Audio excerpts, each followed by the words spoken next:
शुक्लांबरधरं विष्णुं शशिवर्णं चतुर्भुजं प्रसन्नवदनं ध्यायेत् सर्वविघ्नोपशान्तये। व्यासं वसिष्ठनप्तारं शक्तैः पौत्रमकल्मषं पराशरात्मजं वन्दे शुकतातं तपोनिधिं। व्यासाय विष्णुरूपाय व्यासरूपाय विष्णवे नमो वै ब्रह्मनिधये वासिष्ठाय नमो नमः। अविकाराय शुद्धाय नित्याय परमात्मने सदैकरूपरूपाय विष्णवे सर्वजिष्णवे। यस्य स्मरणमात्रेण जन्मसंसारबन्धनात् विमुच्यते नमस्तस्मै विष्णवे प्रभविष्णवे। ॐ नमो विष्णवे प्रभविष्णवे। श्रीवैशम्पायन उवाच श्रुत्वा धर्मान् शेषेण पावनानि च सर्वशः युधिष्ठिरः शान्तनवं पुनरेवाभ्यभाषत। युधिष्ठिर उवाच किमेकं दैवतं लोके किं वाप्येकं परायणं स्तुवन्तः कं कमर्चन्तः प्राप्नुयुर्मानवा शुभं। को धर्म सर्वधर्माणां भवतः परमो मतः किं जपन्मुच्यते जन्तुर्जन्म संसारबन्धनात्। श्रीभीष्म उवाच जगत्प्रभुं देवदेवम् अनन्तं पुरुषोत्तमं स्तुवन्नामः सहस्रेण पुरुषस्तततोत्थितः। त्वमेव चार्चयन् नित्यं भक्त्या पुरुषम् अव्ययं ध्यायन् स्तुवन् नमस्यं च यजमानस्तमेव च। अनादिनिधनं विष्णुं सर्वलोकमहेश्वरं लोकाध्यक्षं स्तुवन् नित्यं सर्वदुःखातिगो भवेत्। ब्रह्मण्यं सर्वधर्मज्ञं लोकानां कीर्तिवर्धनं लोकनाथं महद्भूतं सर्वभूतभवोद्भवम्। एष मे सर्वधर्माणां धर्मोऽधिकतमो मतः यद्भक्त्या पुण्डरीकाक्षं स्तवैरर्चयन्नरः सदा। परमं यो महत्तेजः परमं यो महत्तपः परमं यो महद्ब्रह्म परमं यः परायणं। पवित्राणां पवित्रं यो मङ्गलानां च मङ्गलं दैवतं देवतानां च भूतानां यो व्ययपितः यतः सर्वाणि भूतानि भवन्त्यादियुगागमे यस्मिंश्च प्रलयं यान्ति पुनरेव युगक्षये। तस्य लोकप्रधानस्य जगन्नाथस्य भूपते विष्णोर्नाम सहस्रं मे शृणु पापभयापहम्। यानि नामानि गौणानि विख्यातानि महात्मनः ऋषिभिः परिगीतानि तानि वक्ष्यामि भूतये। ऋषिर्नाम्नां सहस्रस्य वेदव्यासो महामुनिः छन्दोनुष्टुप् तथा देवो भगवान् देवकीसुतः। अमृतांशोद्भवो बीजं शक्तिर्देवकीनन्दनः त्रिसामा हृदयं तस्य शान्त्यर्थे विनियुज्यते। विष्णुं जिष्णुं महाविष्णुं प्रभविष्णुं महेश्वरम् अनेकरूपदैत्यान्तं नमामि पुरुषोत्तमम्। अस्य श्रीविष्णोर्दिव्यसहस्रनामस्तोत्रमहामन्त्रस्य श्रीवेदव्यासो भगवान् ऋषिः अनुष्ठुप् छन्दः श्रीमहाविष्णु परमात्मा श्रीमन्नारायणो देवता। अमृतांशोद्भवो भानुरुतिबीजं देवकीनन्दनशिष्टेऽथि शक्तिः। उद्भवक्षोभनो देव इति परमो मन्त्रः शङ्खबृन्नन्दकी चक्रति कीलकं शाङ्गधन्वा गदाधर इति अस्त्रं रथाङ्गपाणि रक्षोभ्य इति नेत्रं त्रिसामा सामगसामेति कवचम् आनन्दं परब्रह्मेति योनिः ऋतुसुदर्शनकाल इति दिग्बन्धः श्रीविश्वरूप इति ध्यानम्। श्रीमहाविष्णु प्रीत्यर्थे सहस्रनाम जपे विनियोगः ध्यानम्। क्षीरोदन्वत्प्रदेशे शुचिमनिविलसत्सैकते मौक्तिकानां मालाक्लृप्तासनस्थस्फटिकमणिनिभैर्मौक्तिकैर्मण्डिताङ्गः शुभ्रैरभ्रैरदभ्रैरुपरि विरचितैर्मुक्तपीयूषवर्षैः आनन्दीन पुनीयादरिनलिनगदा शङ्खपाणिर्मुकुन्दः भूपादौ यस्य नाभिर्वियदसुरनिलश्चन्द्रसूर्यौ च नेत्रे कर्णावाशाशिरोद्यौर्मुखमपि दहनो यस्य वास्तेयमब्धिः अन्तस्तं यस्य विश्वं सुरनरखगो भोगि गन्धर्वदैतेः चित्रं रं रम्यते तं त्रिभुवनवपुषं विष्णुमीशं नमामि। ॐ नमो भगवते वासुदेवाय। शान्ताकारं भुजगशयनं पद्मनाभं सुरेशं विश्वाधारं गगनसदृशं मेघवर्णं शुभांगं लक्ष्मीकान्तं कमलनयनं योगिहृद्ध्यानगम्यं वन्दे विष्णुं भवभयहरं सर्वलोकैकनाथं मेघश्यामं पीतकौशेयवासं श्रीवत्साङ्कं कौस्तुभोद्भासिताङ्गं पुण्योपेतं पुण्डरीकायताक्षं विष्णुं वन्दे सर्वलोकैकनाथं नमः समस्तभूतानाम् आदिभूताय भूभृते अनेकरूपरूपाय विष्णवे प्रभविष्णवे शशङ्खचक्रं सकिरीटकुण्डलं सपीतवस्त्रं सरसीरुहेक्षणं सहारवक्षस्थलशोभिकौस्तुभं नमामि विष्णुं शिरसा चतुर्भुजम् छायायां पारिजातस्य हेमसिंहासनोपरि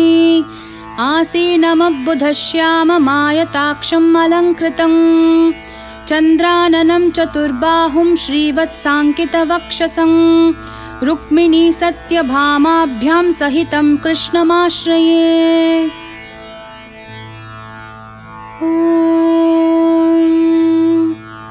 विश्वं विष्णुर्वशत्कारो भूतभव्यभवत्प्रभुः भूतकृद्भूतभृद्भावो भूतात्मा भूतभावनः पूतात्मा परमात्मा च मुक्तानां परमागतिः अव्ययः पुरुषः साक्षी क्षेत्रज्ञोऽक्षर एव च योगो योगविधां नेता प्रधानपुरुषेश्वरः नारसिंह वपुः श्रीमान् केशवः पुरुषोत्तमः सर्वः सर्वः शिवस्थाणुर्भूताधिर्निधिरव्ययः सम्भवो भावनो भर्ता प्रभवः प्रभुरीश्वरः स्वयंभूः शम्भुरादित्य पुष्कराक्षो महास्वनः अनादिनिधनो धाता विधाता धातुरुत्तमः अप्रमेयो ऋषिकेश पद्मनाभोऽमरप्रभुः विश्वकर्मा मनुस्त्वष्टा स्थविष्ठस्थविरो ध्रुवः अग्राह्य शाश्वत कृष्णो लोहिताक्ष प्रतर्दनः प्रभूतस्त्रिककुब्धाम पवित्रं मङ्गलं परम् ईशान प्राणद प्राणो ज्येष्ठ श्रेष्ठ प्रजापतिः हिरण्यगर्भो भूगर्भो माधवो मधुसूदनः ईश्वरो विक्रमी धन्वी मेधावी विक्रमाक्रमः अनुत्तमो दुराधर्ष कृतज्ञ कृतिरात्मवान् सुरेशः शरणं शर्म विश्वरेता प्रजाभवः अहः संवत्सरो व्याळ्ह प्रत्ययः सर्वदर्शनः अजः सर्वेश्वरः सिद्धः सिद्धि सर्वाधिरच्युतः वृषाकपिरमेयात्मा सर्वयोगविनिःसृतः वसुर्वसुमनाः सत्य समात्मा संमिताः समः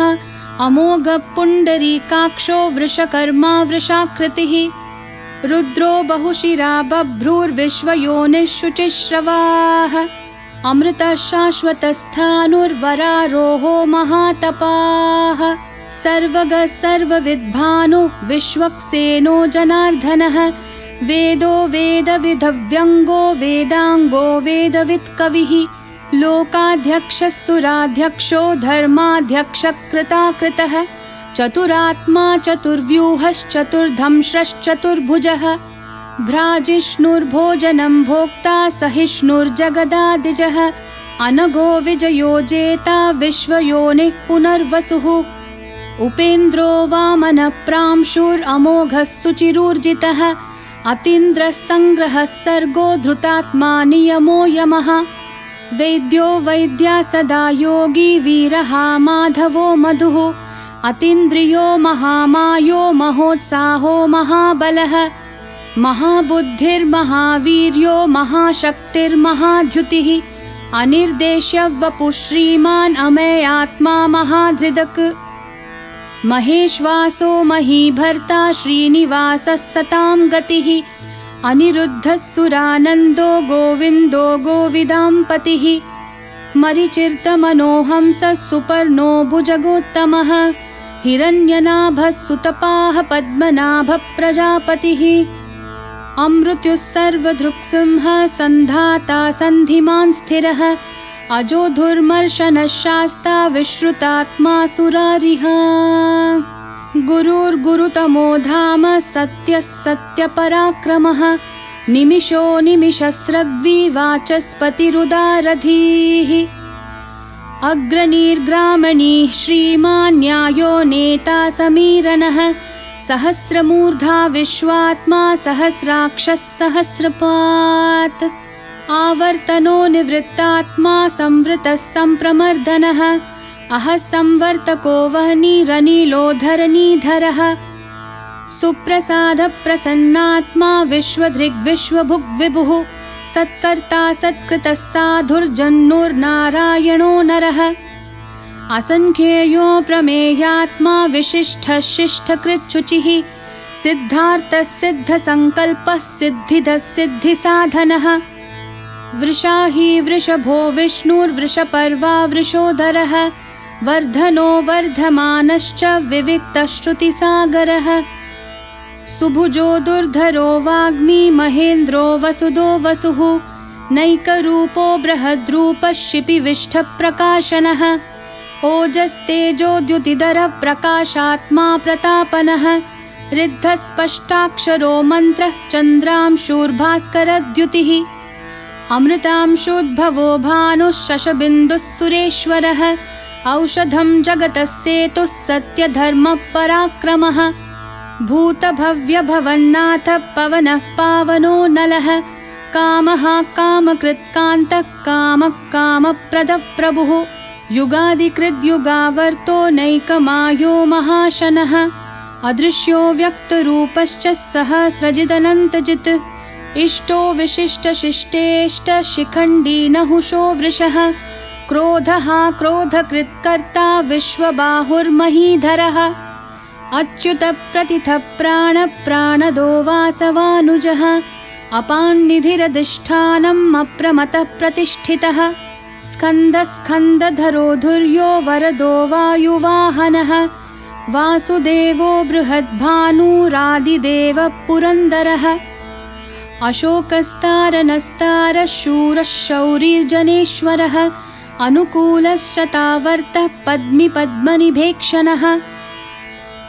पद्मनाभोरविन्दाक्षः पद्मगर्भः शरीरभृत् महर्धिर्ऋद्धो वृद्धात्मा महाक्षो गरुडध्वजः अतुलः शरभो भीमः समयज्ञो हविर्हरिः सर्वलक्षणलक्षण्यो लक्ष्मीवान् समितिञ्जयः विक्षरो रोहितो मार्गो हेतुर्दामोदरः सहः महीधरो महाभागो वेगवानमिताशनः उद्भवः क्षोभनो देवः श्रीगर्भः परमेश्वरः करणं कारणं कर्ता विकर्ता गहनो गुहः व्यवसायो व्यवस्थानः संस्थानस्थानदो ध्रुवः परर्धिः परमस्पष्टतुष्टपुष्टक्षुभेक्षणः रामो विरामो विरतो मार्गो नेयो नयो नयः वीरशक्तिमतां श्रेष्ठो धर्मो धर्मविदुत्तमः वैकुण्ठः पुरुषः प्राणदः प्रणवपृथुः हिरण्यगर्भः शत्रुघ्नो व्याप्तो वायुरधोक्षजः ऋतुः सुदर्शनः कालः परमेष्ठिः परिग्रहः उग्रसंवत्सरो दक्षो विश्रामो विश्वदक्षिणः विस्तारस्थावरस्थाणुः प्रमाणं बीजमव्ययम् अर्थोऽनर्थो महाकोशो महाभोगो महाधनः अनिर्विन्नस्थविष्टो भूर्धर्मयूपो महामखः नक्षत्रनेमिर्नक्षत्री क्षमः क्षामसमीहनः यज्ञयुज्यो महेज्यश्च क्रतुः सत्रं सताङ्गतिः सर्वदर्शी विमुक्तात्मा सर्वज्ञो ज्ञानमुत्तमम् सुव्रतः सुमुखः सूक्ष्मः सुघोषः सुखदः सुहृत् मनोहरो जितक्रोधो वीरबाहुर्विदारणः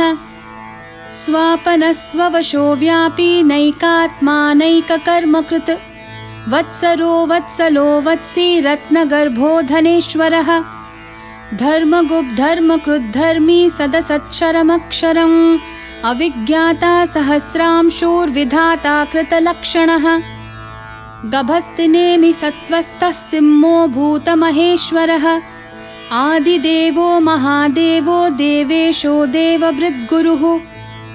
उत्तरो गोपतिर्गोप्ता ज्ञानगम्यः पुरातनः शरीरभूतभृद्भोक्ता कपीन्द्रो भूरि दक्षिणः सोमपोमृतपः सोमः पुरुजित्पुरुसत्तमः विनयोजयः सत्यसन्धो दाशार्हः सात्वतां पतिः जीवो विनयिता साक्षी मुकुन्दोमितविक्रमः अम्भोनिधिरनन्तात्मा महोदधिशयोऽन्तकः अजो महार्हस्वाभाव्यो जितामित्रप्रमोदनः आनन्दो नन्दनो नन्दः सत्यधर्मात्रिविक्रमः महर्षि कपिलाचार्य कृतज्ञो मेदिनीपतिः त्रिपदस्त्रिदशाध्यक्षो महाशृङ्गकृतान्तकृत् महावराहो गोविन्दः सुषेणः कनकाङ्गदिः गुह्यो गभीरो गहनो गुप्तश्चक्रगदाधरः वेधास्वाङ्गोजितः कृष्णो दृढः सङ्कर्षणाच्युतः वरुणो वारुणो वृक्षः पुष्कराक्षो महामनाः भगवान् भगहानन्दी वनमाली हलायुधः आदित्यो ज्योतिरादित्य सहिष्णुर्गतिसत्तमः सुदन्वाखण्डपरशुर्दारुणो द्रविणप्रदः दिवस्प्रक्सर्वदृग्व्यासो वाचस्पतिरयो निजः त्रिसामः सामगः सामन्निर्वाणं भेषजं भिषक् सन्न्यासकृच्छमः शान्तो निष्ठः शान्तिपरायणम् शुभाङ्गः शान्तिदस्सृष्टा कुमुदः कुवलेशयः गोहितो गोपतिर्गोप्ता वृषभाक्षो वृषप्रियः अनिवर्ती निवृत्तात्मा संक्षेप्ताक्षेमकृच्छिवः श्रीवत्सवक्षा श्रीवासः श्रीपतिः श्रीमतांवरः श्रीधः श्रीशः श्रीनिवासः श्रीनिधिः श्रीविभावनः श्रीधरः श्रीकरः श्रेयः श्रीमान् लोकत्रयाश्रयः स्वक्षः सङ्घः शतानन्दो नन्दिर्ज्योतिर्गणेश्वरः विजितात्मा विधेयात्मा सत्कीर्तिश्छिन्नसंशयः उदीर्णः सर्वतश्चक्षुरनीशः शाश्वतस्थिरः भूषयो भूषणो भूतिर्विशोकः शोकनाशनः अर्चिष्मान्नर्चितः कुम्भो विशुद्धात्मा विशोधनः अनिरुद्धो प्रतिरथः प्रद्युम्नामितविक्रमः कालनेमी निहावीरः शौरिः शूरजनेश्वरः त्रिलोकात्मा त्रिलोकेशः केशवः केशिहा हरिः कामदेवः कामपालः कामी कान्तकृतागमः अनिर्देश्य वपुर्विष्णु वीरोऽनन्तो धनञ्जयः ब्रह्मण्यो ब्रह्मकृद्ब्रह्मा ब्रह्म ब्रह्मविवर्धनः ब्रह्मविद् ब्राह्मणो ब्रह्मी ब्रह्मज्ञो ब्राह्मणप्रियः महाक्रमो महाकर्मा महातेजा महोरगः महाक्रतुर्महायज्वा महायज्ञो महाहविः स्थव्यस्थवप्रियस्तोत्रं स्तुतिस्तोतारणप्रियः पूर्णपूरयिता पुण्यः पुण्यकीर्तिरनामयः मनोजवस्तीर्थकरो वसुरेता वसुप्रदः वसुप्रदो वासुदेवो वसुर्वसुमना हविः सद्गति सत्कृतिः सत्ता सद्भूतिः सत्परायणः शूरसेनो यदुश्रेष्ठा सन्निवासः सुयामुनः भूता वासो वासुदेवः सर्वासु निलयो नलः दर्पः दर्पदो दृप्तो दुर्धरोऽथा पराजितः विश्वमूर्तिर्महामूर्तिर्दीप्तमूर्तिरमूर्तिमान् अनेकमूर्तिरव्यक्तः शतमूर्तिः शताननः एकोनैकः सवक्कं किं यत्तत्पदमनुत्तमं लोकबन्धुर्लोकनाथो माधवो भक्तवत्सलः सुवर्णवर्णो हेमाङ्गो वराङ्गश्चन्दनाङ्गदी वीरः विषमः शून्यो घृताशीरचलश्चलः अमानीमानदो मान्यो लोकस्वामी त्रिलोकधृक् सुमेधा मेधजो धन्यः सत्यमेधाधराधरः तेजो वृषोद्युतिधरः सर्वशस्त्रभृतांवरः प्रग्रहो निग्रहो व्यग्रो नैकशृङ्गो गदाग्रजः चतुर्मूर्तिश्चतुर्बाहुश्चतुर्व्यूहश्चतुर्गतिः चतुरात्मा चतुर्भावश्चतुर्वेदविदेकपात् समावर्तो निवृत्तात्मा दुर्जयो दुरतिक्रमः दुर्लभो दुर्गमो दुर्गो दुरावासो दुरारिः शुभाङ्गो लोकसारङ्गः सुतन्तुस्तन्तुवर्धनः इन्द्रकर्मा महाकर्मा कृतकर्मा कृतागमः उद्भवः सुन्दरः सुन्दो रत्ननाभः सुलोचनः अर्को वाजः सनः शृङ्गी जयन्तः सर्वविजयी सुवर्णबिन्दुरक्षोभ्यः सर्ववागीश्वरेश्वरः महाह्रदो महागर्तो महाभूतो महानिधिः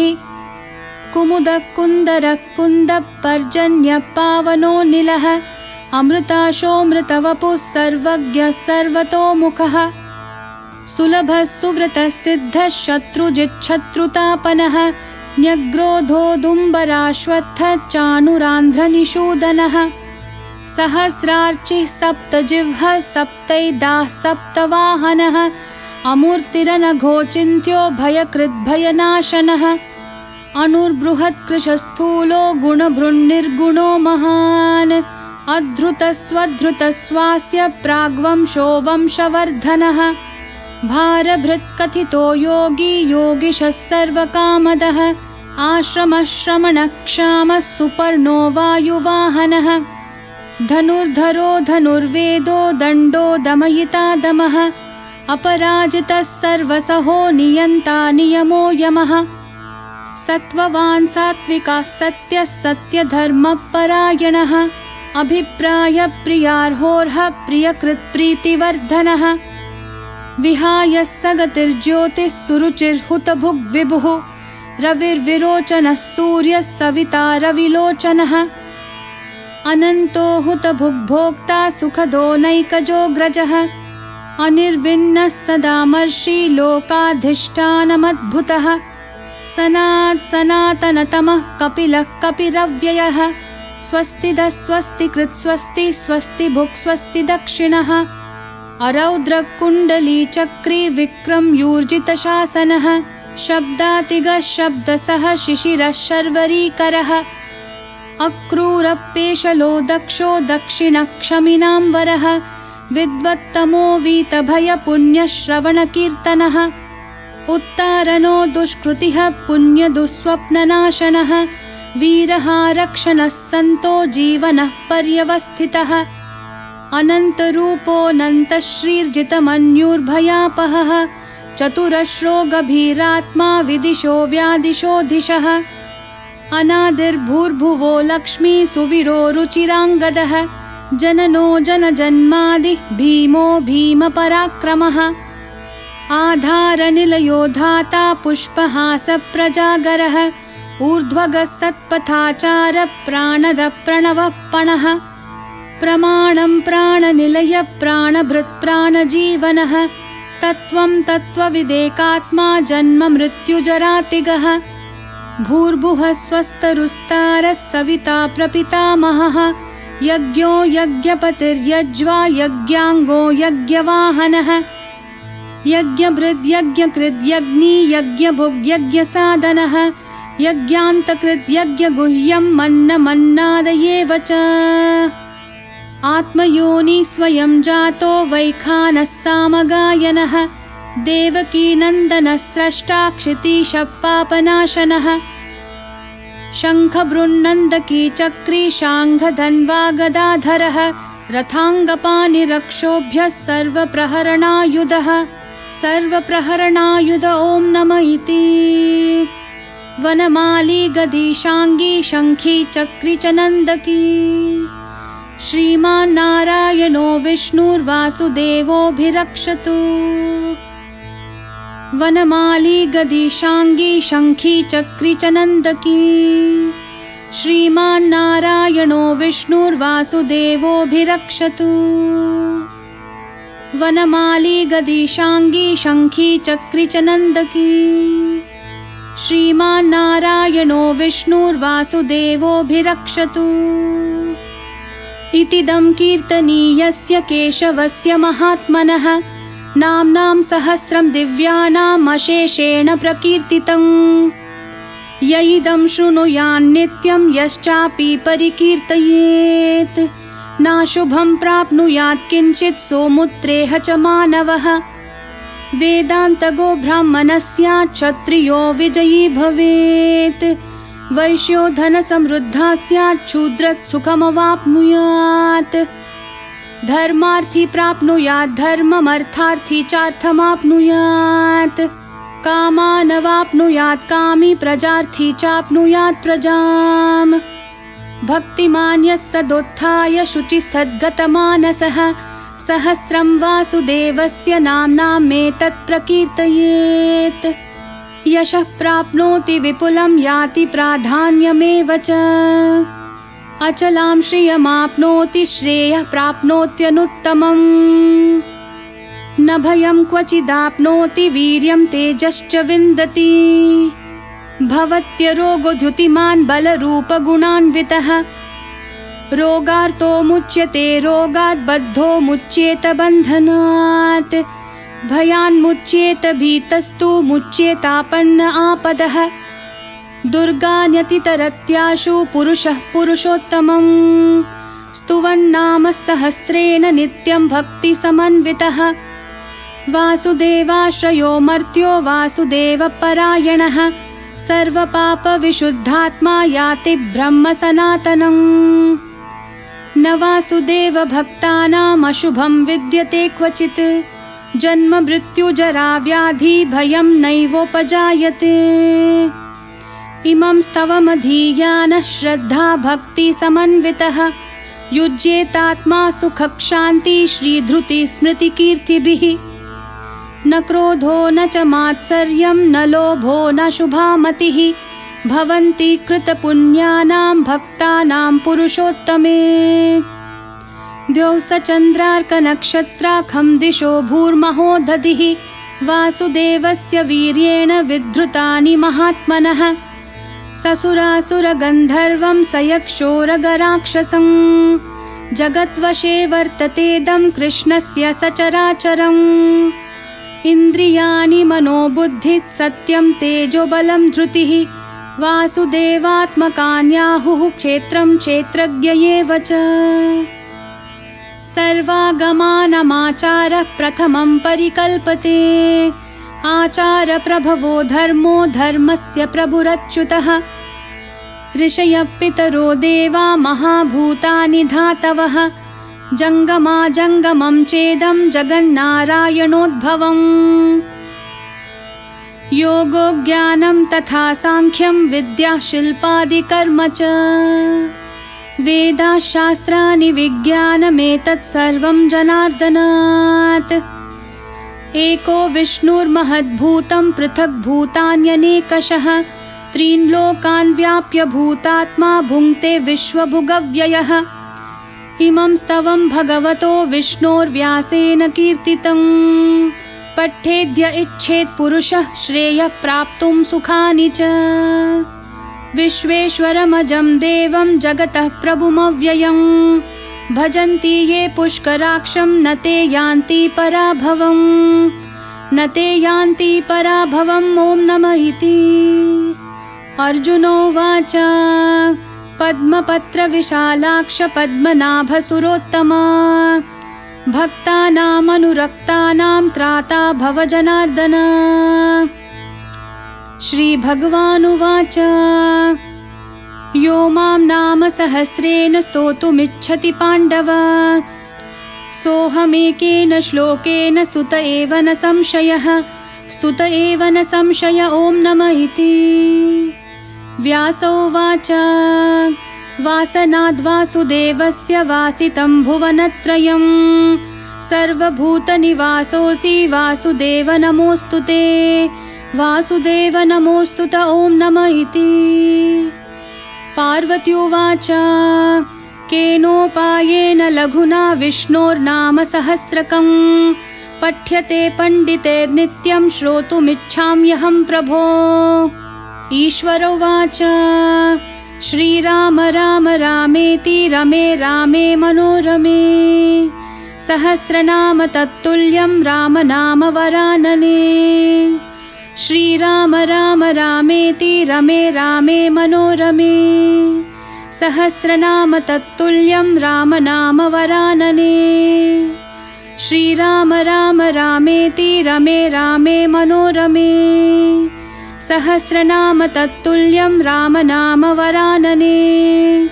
राम नाम वरानन ॐ नमः इति। ब्रह्मोवाच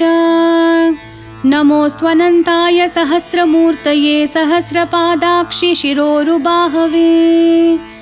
सहस्रनाम्ने पुरुषाय शाश्वते सहस्रकोटियुगधारिणे नमः सहस्रकोटियुगधारिणे नमः ॐ नमः इति। सञ्जय उवाच यत्र योगेश्वरः कृष्णो यत्र पार्थो धनुर्धरः तत्र श्रीर्विजयो भूतिर्ध्रुवा नीतिर्मतिर्मम। श्रीभगवानुवाच अनन्याश्चिन्तयन्तो मां ये जनः पर्युपासते तेषां नित्याभियुक्तानां योगक्षेमं वहाम्यहम्। परित्राणाय साधूनां विनाशाय च दुष्कृतां धर्मसंस्थापनार्थाय सम्भवामि युगे युगे। आर्ता विषण्णाः शिथिलाश्च भीताः घोरेषु च व्याधिषु वर्तमानाः संकीर्त्य नारायण शब्दमात्रं विमुक्तदुःखाः सुखिनो भवन्तु।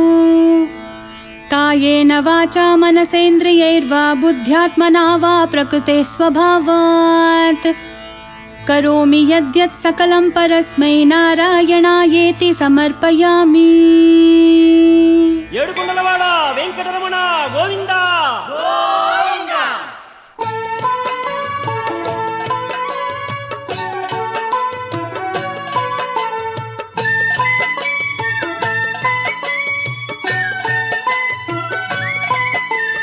వెంకటరమణ గోవింద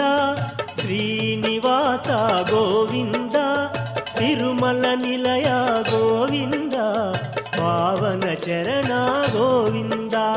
వెంకటరమణ గోవింద గోవింద తిరుమల నిలయ గోవింద గోవింద। వెంకటరమణ గోవింద గోవింద తిరుమల నిలయ గోవింద గోవింద।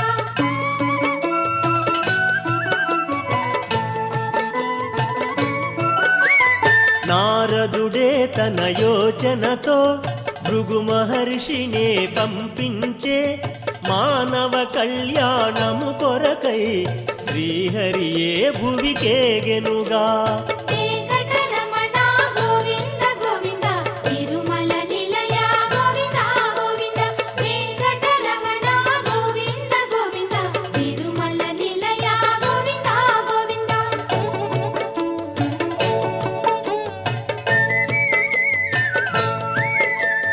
భృగువు పరీక్షను చేయుటకై శ్రీహరివక్షము తన్నెనట ఆగ్రహమున సిరి కదలాడే వైకుంఠము విడి భువికేగే। వెంకటరమణ తిరుమల నిలయ గోవింద గోవింద వెంకటరమణ గోవింద గోవింద తిరుమల నిలయ గోవింద గోవింద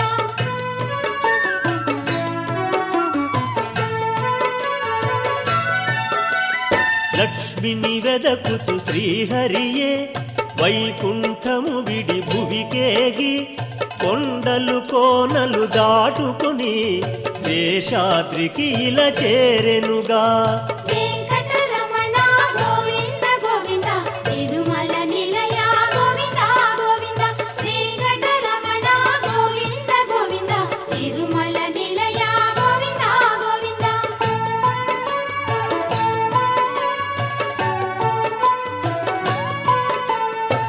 వరాహమూర్తియే ముదమారా వకుళకు చేర్చెను శ్రీహరినే వకుళయ తల్లిగా సాకెనుగా శ్రీనివాసుగా పిలిచెనుగా. వెంకటరమణ గోవింద గోవింద తిరుమల నిలయ గోవింద గోవింద వెంకటరమణ గోవింద గోవింద తిరుమల నిలయ గోవింద గోవింద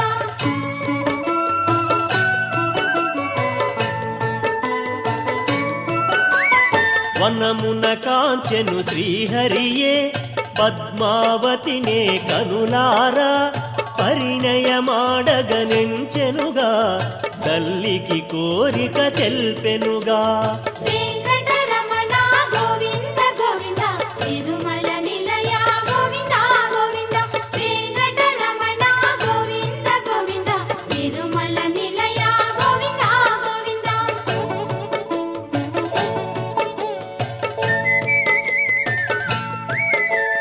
తనయుని కోరిక తీర్చుటకై ఆకాశరాజును అడిగెనట ఆనందముతో పొంగెనుగా ఆ దంపతులే వినినంత.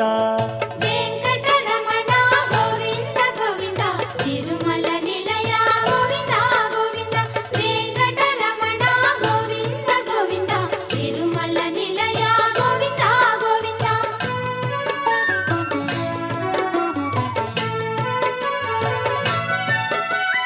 బృహస్పతాది మునీంద్రులనే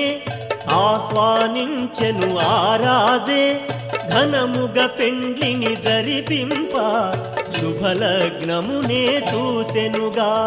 వెంకటరమణ గోవింద గోవింద తిరుమల నిలయ గోవింద గోవింద వెంకటరమణ గోవింద గోవింద తిరుమల నిలయ గోవింద గోవింద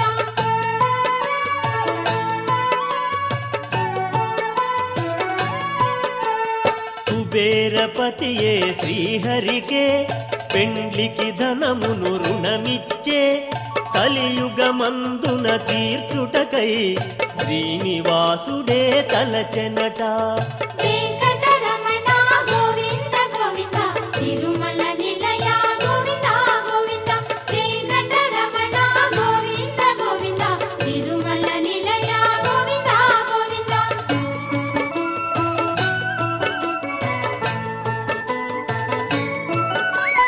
పద్మావతితో కళ్యాణం శ్రీనివాసునికి వైభోగం దేవతలే ఇలా దిగివచ్చి ఘనముగ పెండ్లిని ధరిపించే. వెంకటరమణ గోవింద గోవింద తిరుమల నిలయ గోవింద గోవింద వెంకటరమణ గోవింద గోవింద తిరుమల నిలయ గోవింద గోవింద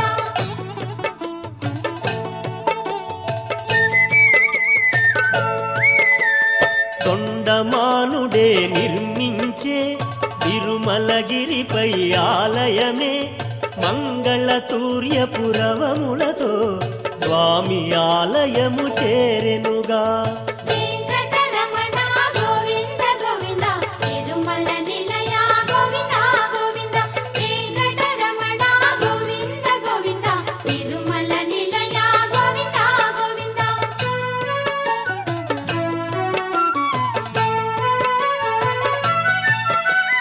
బ్రహ్మదేవుడే తెంచి అఖండ జ్యోతుల వెలిగించే బ్రహ్మోత్సవమును ధరిపించే అఖిల లోకములు పులకించే వెంకటరమణ గోవింద గోవింద తిరుమల నిలయ గోవింద గోవింద వెంకటరమణ గోవింద గోవింద తిరుమల నిలయ గోవింద గోవింద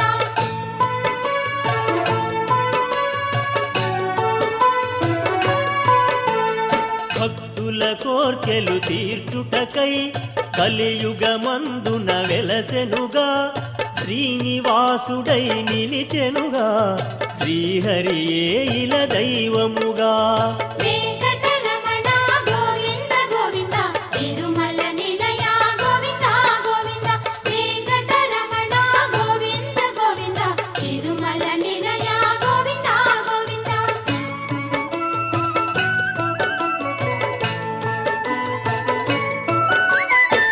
పావనమైనది తిరుమలయే పరమ పునీతం ఈ గిరియే చేరి తరించగరారండి గోవిందాయని అనరండి వెంకటరమణ గోవింద గోవింద తిరుమల నిలయ గోవింద గోవింద వెంకటరమణ గోవింద గోవింద తిరుమల నిలయ గోవింద గోవింద వెంకటరమణ గోవింద శ్రీనివాస గోవింద తిరుమల నిలయ గోవింద పావన చరణ గోవింద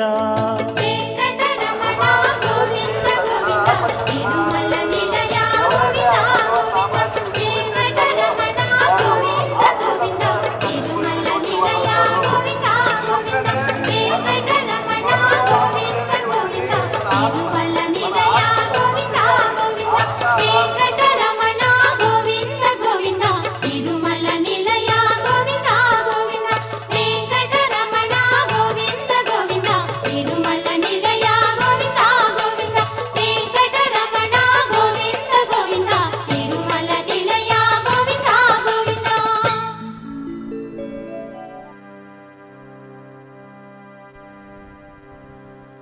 మత్స్యం కూర్మం వరాహం చ వామనం చ జనార్దనం గోవిందం పుండరీకాక్షం మాధవం మధుసూదనం పద్మనాభం సహస్రాక్షం వనమాలిం హలాయుధం వెంకటేశం ఋషికేశం వైకుంఠం పురుషోత్తమం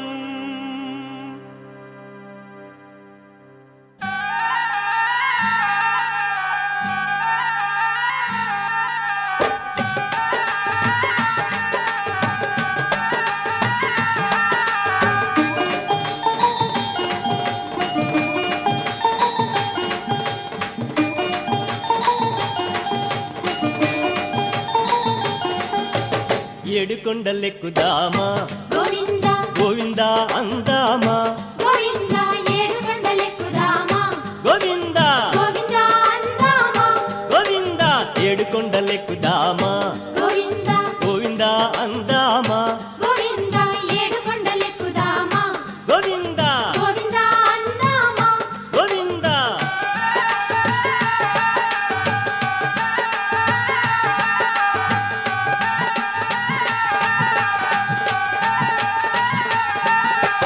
తిరుమల కొండలపై గోవింద వెలసినాడు స్వామి గోవింద కలియుగ దైవముగా గోవింద కాపాడ నిలిచెనుగా గోవింద ఏడుకొండలెక్కుదామా గోవింద గోవింద అందామా గోవింద ఏడుకొండలెక్కుదామా గోవింద గోవింద అందామా గోవింద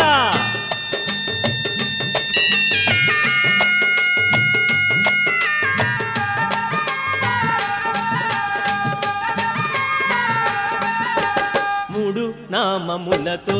గోవింద వెంకటేశ్వరుండై గోవింద శేషాద్రి శిఖరాన గోవింద కొలువై వెలిగెనుగా గోవింద ఏడుకొండలెక్కుదామా గోవింద గోవింద అందామా గోవింద ఏడుకొండలెక్కుదామా గోవింద గోవింద అందామా గోవింద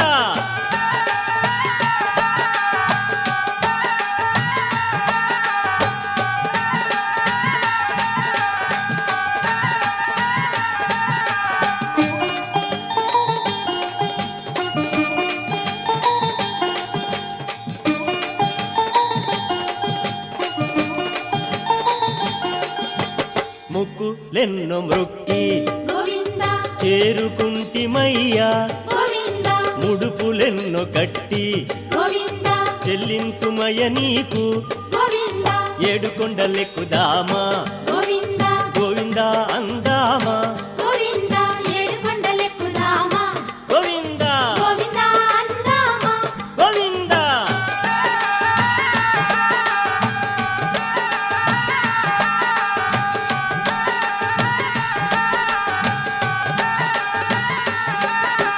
తీర్థ స్నానమాడి గోవింద నిన్ను చేరి స్వామి గోవింద సుప్రభాత సేవ గోవింద సేతుమయ్య స్వామి గోవింద ఏడుకొండలెక్కుదామా గోవింద గోవిందా అందామా గోవింద ఏడుకొండలెక్కుదామా గోవిందా గోవింద అందామా గోవిందా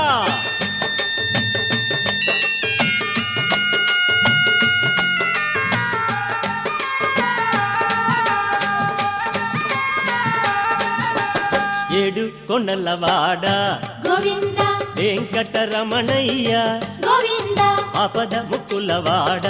గోవింద ఆదుకోవయ్య స్వామి గోవింద ఏడుకొండలెక్కుదామా గోవింద గోవిందా అందామా గోవింద ఏడుకొండలెక్కుదామా గోవిందా గోవింద అందామా గోవిందా ఏడుకొండలెక్కుదామా గోవింద గోవిందా అందామా గోవింద ఏడుకొండలవాడ గోవింద గోవింద వడ్డీ కాసులవాడ గోవింద గోవింద ఆపద ముక్కులవాడ గోవింద గోవింద వెంకటరమణ గోవింద గోవింద శేషాద్రివాస గోవింద గోవింద మా తిరుమలయ్య గోవింద గోవింద మమ్మేలవయ్య గోవింద గోవింద ఆదుకో స్వామి గోవింద గోవింద